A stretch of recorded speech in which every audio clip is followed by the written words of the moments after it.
आप सभी का स्वागत है आपके ही चैनल फाइन स्टडी पे। और दोस्तों, आज के इस वीडियो के अंदर हम लोग क्लास 10th बायोलॉजी के 40 इंपॉर्टेंट ऑब्जेक्टिव क्वेश्चंस को करेंगे। और ये सभी के सभी क्वेश्चन काफ़ी ज़्यादा महत्वपूर्ण होने वाले हैं आपके बोर्ड एग्जाम के लिए। तो वीडियो को आप लोग शुरू से लेकर के एंड तक देखिएगा। चलिए हम लोग आज की इस वीडियो की शुरुआत करते हैं अपने पहले क्वेश्चन के साथ। देखिए, पहला क्वेश्चन आपसे कहता है स्वपोषी पोषण के लिए आवश्यक है। तो जो स्वपोषी पोषण होता है उसके लिए क्या क्या आवश्यक होता है? तो क्लोरोफिल आवश्यक होता है, सूर्य का प्रकाश भी आवश्यक होता है, H2O यानी कि जल भी आवश्यक होता है, और कार्बन डाइऑक्साइड गैस भी आवश्यक होता है। तो इनमें से सभी आवश्यक होते हैं। ऑप्शन नंबर डी इसका बिल्कुल ही राइट आंसर होगा। अगले क्वेश्चन की ओर बढ़ेंगे। अगला क्वेश्चन आपसे कहता है मनुष्य की दांत की सबसे ऊपरी परत क्या है? तो मनुष्य की दांत की जो सबसे ऊपरी परत होती है वो होती है इनामेल। तो ऑप्शन नंबर बी इसका बिल्कुल ही राइट आंसर होगा। अगले क्वेश्चन की ओर बढ़ते हैं। नेक्स्ट क्वेश्चन आपसे कहता है वसा का पाचन कौन करता है? तो वसा का जो पाचन है वो ट्रिप्सिन करता है। आप लोग याद रखिएगा। ऑप्शन नंबर क्या हो जाएगा इसका? बी बिल्कुल ही राइट आंसर होगा। नेक्स्ट क्वेश्चन की ओर बढ़ते हैं। अगला जो चौथा नंबर क्वेश्चन है वो आपसे कहता है पत्तियों में गैसों का आदान प्रदान कहाँ से होता है? तो जो पत्ती होते हैं उनमें गैसों का आदान प्रदान जो होता है वो रंध्र के द्वारा होता है। तो ऑप्शन नंबर क्या हो जाएगा? बी इसका बिल्कुल ही राइट आंसर होगा, रंध्र। अगले क्वेश्चन की ओर बढ़ते हैं। 5 नंबर क्वेश्चन आपसे कहता है पौधों में उत्सर्जी पदार्थ हैं। तो जो पौधे होते हैं उनमें उत्सर्जी पदार्थ क्या क्या होते हैं? तो गोंद भी होते हैं, रेटिन भी होते हैं, रेजिन भी होते हैं। तो इनमें से सभी क्या हो जाएंगे? उत्सर्जी पदार्थ हो जाएंगे। ऑप्शन नंबर डी इसका बिल्कुल ही राइट आंसर होगा। आप लोग याद रखिएगा। अगला छठा नंबर क्वेश्चन काफ़ी बेहतरीन क्वेश्चन है। क्वेश्चन आपसे कहता है आरबीसी की जीवन अवधि होती है। आरबीसी का मतलब होता है रेड ब्लड सेल, और इनकी जो जीवन अवधि होती है वो आप लोग याद रखिएगा 120 दिन की होती है। तो ऑप्शन नंबर ए इसका बिल्कुल ही राइट आंसर होगा। नेक्स्ट क्वेश्चन की ओर बढ़ेंगे। अगला 7 नंबर क्वेश्चन आपसे कहता है कि शरीर में ऑक्सीजन और कार्बन डाइऑक्साइड गैस का वाहक कौन करता है? मतलब शरीर में ऑक्सीजन और कार्बन डाइऑक्साइड गैस को एक जगह से दूसरे जगह कौन ले जाता है? तो ये काम होता है आरबीसी यानी कि रेड ब्लड सेल का ही होता है। तो आप लोग याद रखिएगा। ऑप्शन नंबर ए इसका बिल्कुल ही राइट आंसर होगा। और इसकी जीवन अवधि 120 दिन की होती है, ये भी आप लोग याद रखिएगा। नेक्स्ट क्वेश्चन की ओर बढ़ेंगे। अगला क्वेश्चन 8 नंबर आपसे कहता है कि निम्नलिखित में से कौन सा पादप हार्मोन है? तो इन चारों में अगर आप लोग देखोगे तो ऊपर का जो ये तीनों है ये सभी के सभी जंतु में पाए जाने वाले हार्मोन है। बाकी ये जो साइटोकिनिन है ऑप्शन नंबर डी में, ये साइटोकाइनिन जो होता है ये पादप हार्मोन होता है। तो ऑप्शन नंबर डी इसका बिल्कुल ही राइट आंसर होगा। नेक्स्ट क्वेश्चन की ओर बढ़ेंगे। नेक्स्ट क्वेश्चन आपसे कहता है मस्तिष्क उत्तरदायी है किसके लिए?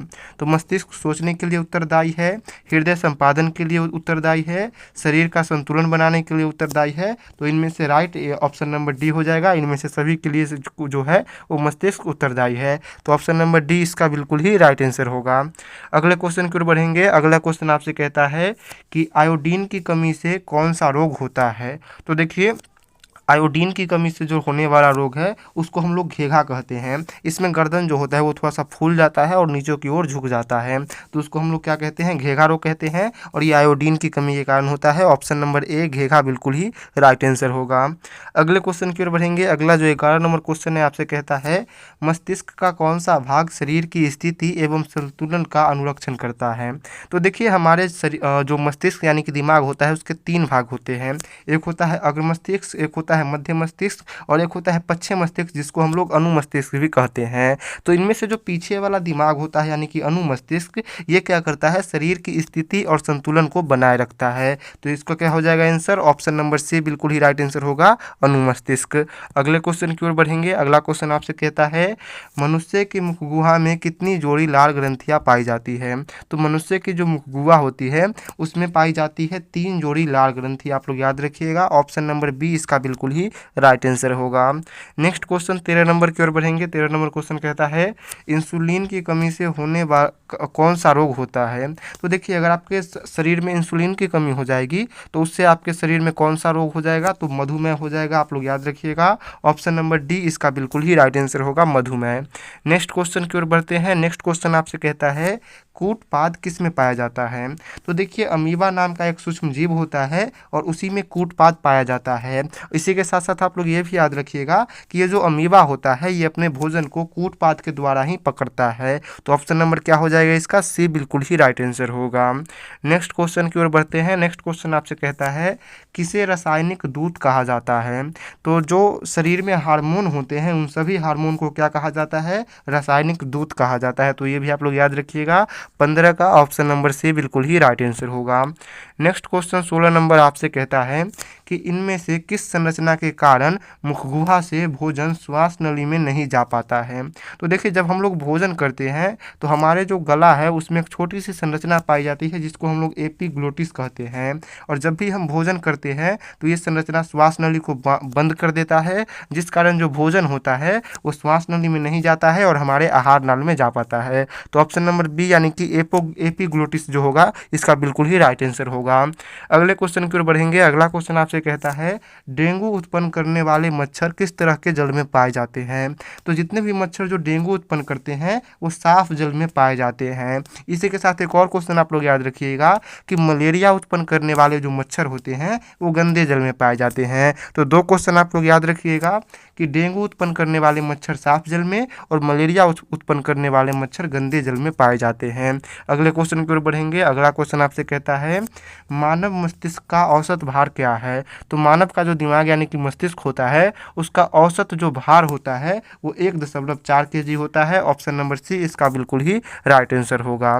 अगले क्वेश्चन की ओर बढ़ेंगे। नेक्स्ट क्वेश्चन आपसे कहता है निम्नलिखित में से कौन एक लिंगी पादप है। मतलब ऐसा पादप जिसमें केवल एक ही लिंग पाया जाता है।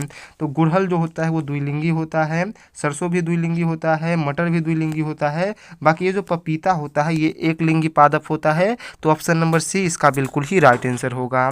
नेक्स्ट क्वेश्चन आपसे कहता है मैग्नीशियम पाया जाता है। तो मैग्नीशियम जो होता है एक होता है पदार्थ, और मैग्नीशियम किस में पाया जाता है, क्लोरोफिल में पाया जाता है। और ये क्लोरोफिल किस में पाया जाता है, तो ये पौधों की पत्तियों में पाई जाती है। तो ये 3-4 क्वेश्चन आप लोग याद रखिएगा। इसका ऑप्शन नंबर ए क्लोरोफिल बिल्कुल ही राइट आंसर होगा। नेक्स्ट क्वेश्चन आपसे कहता है कि पराग कोष में होते हैं। तो फूल के जो पराग कोष होते हैं उसमें पाए जाते हैं परागकण। तो आप लोग याद रखिएगा ऑप्शन नंबर डी इसका राइट आंसर होगा परागकण।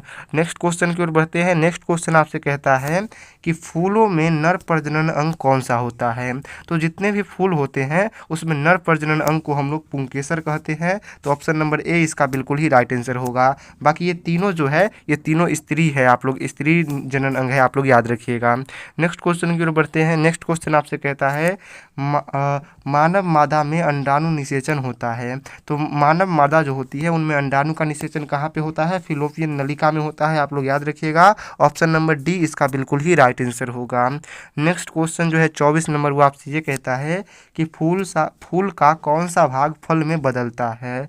तो फूल का जो अंडाशय वाला भाग होता है वो फल में बदल जाता है, और इसका जो बीजांड वाला भाग होता है वो बीज में बदल जाता है। तो फिलहाल इसका ऑप्शन नंबर सी यानी कि अंडाशय बिल्कुल ही राइट आंसर होगा।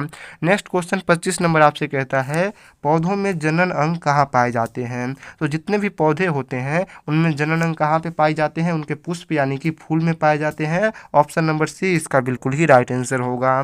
नेक्स्ट क्वेश्चन 26 नंबर आपसे ये कहता है निम्न में से कौन से उभयलिंगी जंतु है। तो देखिए इन चारों में अगर आप लोग देखोगे तो जो केचुआ होता है वो उभयलिंगी जंतु होता है, बाकी ये सभी एक लिंगी जंतु होते हैं। तो ऑप्शन नंबर ए यानी कि केचुआ बिल्कुल ही राइट आंसर होगा। अगला क्वेश्चन आपसे कहता है कि मनुष्य में कितने जोड़े गुणसूत्र पाए जाते हैं। तो जितने भी मनुष्य होते हैं उनमें 23 जोड़े गुणसूत्र पाए जाते हैं, आप लोग याद रखिएगा। ऑप्शन नंबर सी इसका बिल्कुल ही राइट आंसर होगा। अगला क्वेश्चन आपसे 28 नंबर कहा गया है कि स्त्रियों में लिंग गुणसूत्र क्या होते हैं। तो जो मानव में स्त्री होते हैं उनमें लिंग गुणसूत्र XX होता है, और जो पुरुष होते हैं उनमें लिंग गुणसूत्र XY होता है। तो ये आप लोग याद रखिएगा। अगले क्वेश्चन की ओर बढ़ते हैं। अगला क्वेश्चन आपसे कहता है कि मेंडल ने अपने प्रयोग के लिए किस पौधे को चुना था। तो जो मेंडल साहब थे उन्होंने अपने प्रयोग के लिए मटर के पौधे को चुना था। तो ऑप्शन नंबर ए इसका बिल्कुल ही राइट आंसर होगा। अगला क्वेश्चन 30 नंबर आपसे कहता है कि हरे पेड़ पौधे क्या कहलाते हैं। तो जितने भी हरे पेड़ पौधे होते हैं वो सभी के सभी उत्पादक कहलाते हैं, क्योंकि ये जो होते हैं ये अपने भोजन को स्वयं बनाते हैं और सभी जीव अपने भोजन के लिए इन्हीं पर निर्भर होते हैं। अगले क्वेश्चन की ओर बढ़ते हैं। अगला क्वेश्चन आपसे कहता है निम्न में से कौन आहार श्रृंखला का निर्माण करता है। तो यहाँ पे देखिए जो घास होती है उसको गेहूं नहीं खा सकता है, तो ये गलत हो जाएगा। उसके अलावा घास को बकरी खा सकती है और बकरी को मानव। तो ऑप्शन नंबर सी बी बिल्कुल ही राइट आंसर होगा। अगले क्वेश्चन की ओर बढ़ते हैं। नेक्स्ट क्वेश्चन आपसे कहता है कि द ओरिजिन ऑफ स्पीसीज नामक पुस्तक के लेखक कौन है? तो द ओरिजिन ऑफ स्पीसीज नामक जो पुस्तक है इसके लेखक डार्विन है। तो ऑप्शन नंबर ए इसका बिल्कुल ही राइट आंसर होगा, चार्ल्स डार्विन।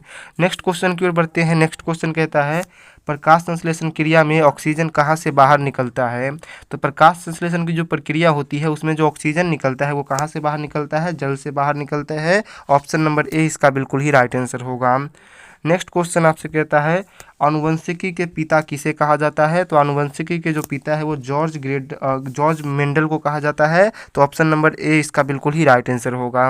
अगले क्वेश्चन की ओर बढ़ते हैं। अगला क्वेश्चन है मनुष्य में श्वेत रक्त कोशिकाओं यानी कि आरबीसी की जीवन अवधि कितनी होती है? तो ये क्वेश्चन हम लोग पहले ही कर चुके हैं। सॉरी, श्वेत रक्त कोशिका पूछा गया है यानी कि WBC। तो वाइट ब्लड सेल की जो जीवन अवधि होती है वो 12 से 20 दिन होती है। तो आप लोग याद रखिएगा, ऑप्शन नंबर ए इसका बिल्कुल ही राइट आंसर होगा। अगर आपसे आरबीसी का पूछा जाए तो वो 120 दिन होता है। नेक्स्ट है प्रकाश संश्लेषण होता है। तो प्रकाश संश्लेषण की जो प्रक्रिया है वो कब होती है? दिन में होती है। और क्यों होती है दिन में? क्योंकि जब सूर्य का प्रकाश होता है तभी प्रकाश संश्लेषण की प्रक्रिया पूर्ण हो पाती है, इसलिए यह प्रक्रिया रात में न होकर के दिन में होती है। अगले क्वेश्चन की ओर बढ़ते हैं। अगला क्वेश्चन आपसे कहता है खुला परिसंचरण तंत्र किसमें पाया जाता है? तो खुला परिसंचरण तंत्र जो है वो कॉकरोच में पाया जाता है। ऑप्शन नंबर बी आप लोग इसको याद रखिएगा। नेक्स्ट क्वेश्चन आपसे कहता है कि मानव शरीर की सबसे बड़ी ग्रंथि कौन है? मानव शरीर की जो सबसे बड़ी ग्रंथि होती है वो यकृत होती है, यानी कि जो आपका लीवर होता है वो होता है। तो ऑप्शन नंबर सी इसका बिल्कुल ही राइट आंसर होगा। अगले क्वेश्चन की ओर बढ़ते हैं। अगला क्वेश्चन है मानव हृदय में कितने कोष्ठ होते हैं? तो मानव हृदय में आप सभी लोग याद रखिएगा 4 कोष्ठ होते हैं। ऑप्शन नंबर डी इसका बिल्कुल ही राइट आंसर होगा। अगले क्वेश्चन की ओर बढ़ते हैं। नेक्स्ट क्वेश्चन आपसे कहता है दो तंत्रिका कोशिका के मध्य खाली स्थान को क्या कहते हैं? तो दो तंत्रिका कोशिकाओं के मध्य थोड़ा सा रिक्त स्थान यानी कि खाली जगह होता है, और उसी खाली जगह को आप लोग याद रखिएगा सिनेप्स कहते हैं। तो ऑप्शन नंबर बी इसका बिल्कुल ही राइट आंसर होगा। बाकी देखिए 41 नंबर क्वेश्चन जो है वो आपके लिए SW है।